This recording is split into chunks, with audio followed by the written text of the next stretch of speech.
off, James, let's just start off. You were with 18 Visions for about 9 years or so. What really caused that breakup?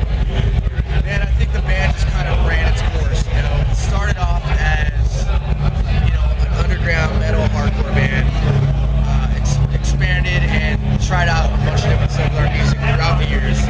Ended up being a rock band that actually had, charted at rock radio, peaked off at like 11.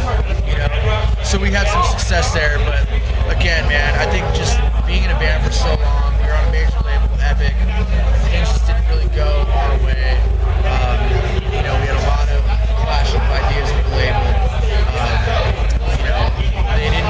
I think that they didn't really promote us the way that they should have and market us the way that they should have right off the bat, and it really put the band in a compromised situation. And we had a bunch of tour dates lined up for 2007 or 2006. Touring history was great. We were out with Avenged Sevenfold, out with Hinder.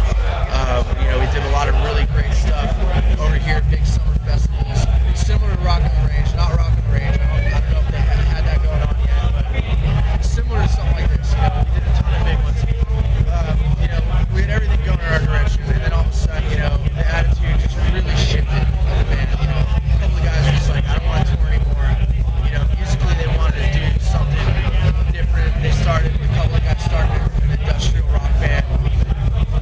So they just kind of felt like it was the right time. Everybody's kind of shifting in different directions. The band split up.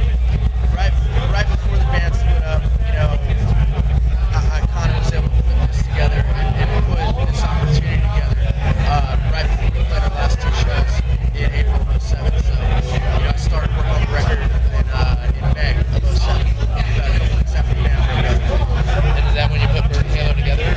Yeah, well, I didn't originally put the actual band together until it had to have been about, I'd say, 2008. The beginning of 2008 is when I really started putting the band together. I went out to Oklahoma and wrote the songs with a guy by the name of Zach Leroy. He was in a rock band in the 90s called Dixon. So I did all the songs with him. We recorded it with a bunch of studio musicians or guys that are in much bigger bands. And from there, when the record was done, then I assembled the touring band together, and we then became Bird and Halo. That's awesome. Well, that leads into another question. Obviously, how do you know as an artist when it's getting to the time where you just need to go off into something else? You know what I mean? Like, the band obviously had different ways, different views. How do you know as an artist when it's time just to go? I felt it coming. The only reason I felt that it was coming was because of everybody else. A couple of the guys just didn't want to do it anymore, and I sensed that they were just kind of fed up with everything. Everything that was happening internally with the label. We weren't maybe selling as many records as they had wanted us to. I always wanted to keep putting in the hard work, keep laying down the groundwork, the foundation, go out there, tour, get the fan base, and then keep putting out records. But unfortunately, they didn't want to do it, and it's totally fine because here I am today. I wouldn't be here otherwise. With the band and the songs that I have now.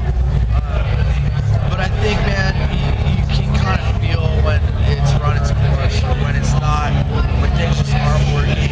You're not selling records, you're not getting the tours you need to. It's not really reacting to radio.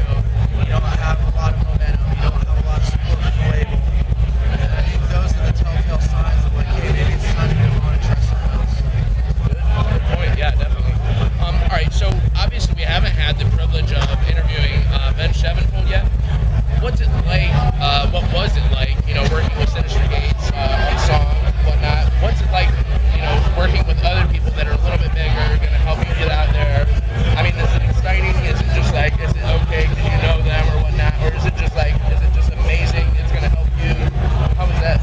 What's it feel like to you? It was definitely exciting, man. I had I had my friend Neil Tiemann who played guitar on the whole record, Sinister Gates, Daniel Adair from Nickelback, the drummer, and Chris Cheney, who plays bass in Jane's Addiction. I had them all in the studio at the same time, so it was awesome. Really, really cool. Like if I could take that band out on tour, that would be the band. Yeah, okay. But Sinister's been a good friend of mine for a really, really long time. He's always been a big supporter of me and what I do. The whole band has in general. I went to high school with Matt from Avenged.